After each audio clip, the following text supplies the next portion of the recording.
Assalamualaikum warahmatullahi wabarakatuh. Perkenalkan, nama saya Novetri Monatsa dari kelas 4C. Di sini saya akan menjelaskan sedikit tentang semantik.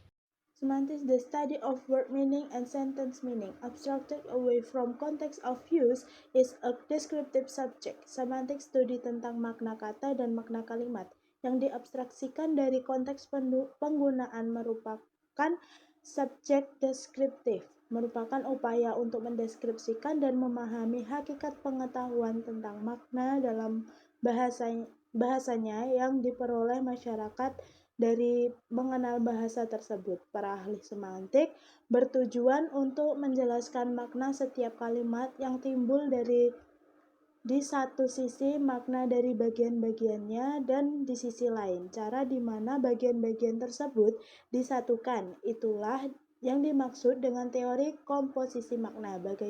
Bagian kalimat yang bermakna adalah klausa, frasa, kata, dan bagian kata yang bermakna adalah morfem.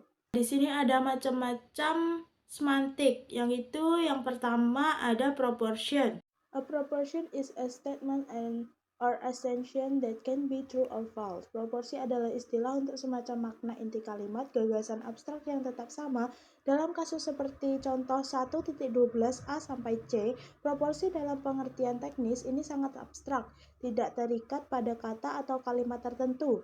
Proporsi yang dibawa oleh contoh 1.12ab dapat diungkapkan tanpa menggunakan verbaban, seperti terlihat pada contoh seorang anak kecil yang tidak yakin mana yang anjing laut dan mana yang hiu. Sambil menonton program alam yang agak berdarah, bisa menunjuk hiu dan anjing laut masing-masing untuk dua kemunculannya di contoh 1.12 yang D dan tanpa menggunakan setelah atau kata di contoh 1.12a sampai C. Terapkan proporsi yang sama. Next, compositionality is a principle in linguistics and logic which stresses that meaning of a complex expression is determined by the meaning of the constituent part and the rules used to combine them. Contoh pada 1.16 menunjukkan hal serupa dalam konteks konstruksi kata dari morfem serupa tetapi tidak identik, karena ini bukan penjumlahan dan perkalian, melainkan operasi negasi atau pembalikan yang dilakukan dengan awalan an, dan pembentukan kata sifat kemampuan melalui akhiran able.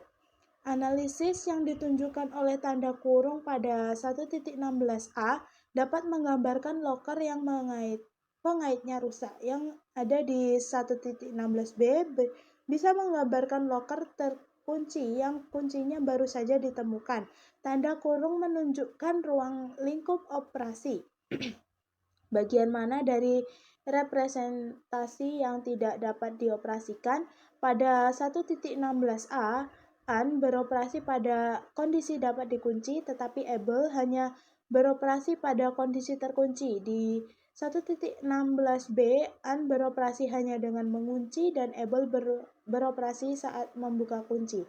Perbedaan makna berdasarkan perbedaan ruang lingkup pada 1.16 bukanlah satu kekhasan kata atau pasangan kata yang tidak dapat dikunci. Tanda kurung yang sama akan menghasilkan arti yang sesuai dengan untuk tidak dapat ditekuk dan dapat ditempel dan sejumlah lainnya.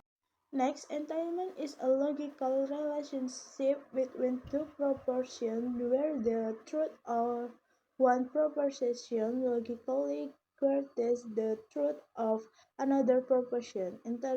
Entailment adalah hubungan logis antara dua proporsi di mana kebenaran di suatu proporsi secara logis menjamin kebenaran proporsi lainnya. Nah, coba perhatikan contoh entailment berikut. Dengan menggunakan notasi untuk keterlibatan pada contoh 1.19a menunjukkan bahwa ketika akomodasi yang sangat baik itu benar, kita dapat yakin bahwa akomodasi tersebut atau akomodasi yang sama pada titik waktu yang sama adalah sangat baik. Pernyataan pada contoh 1.19b menandakan bahwa jika sangat baik Maka setidaknya baik dan pada contoh 1.19c menandakan bahwa setidaknya oke. I want to explain the benefit of smiling. Nah, itulah sedikit pemaparan materi dari saya tentang semantik. Jika ada kesalahan kata ataupun pengucapan, saya minta maaf. Akhir kata saya akhiri. Wassalamualaikum warahmatullahi wabarakatuh.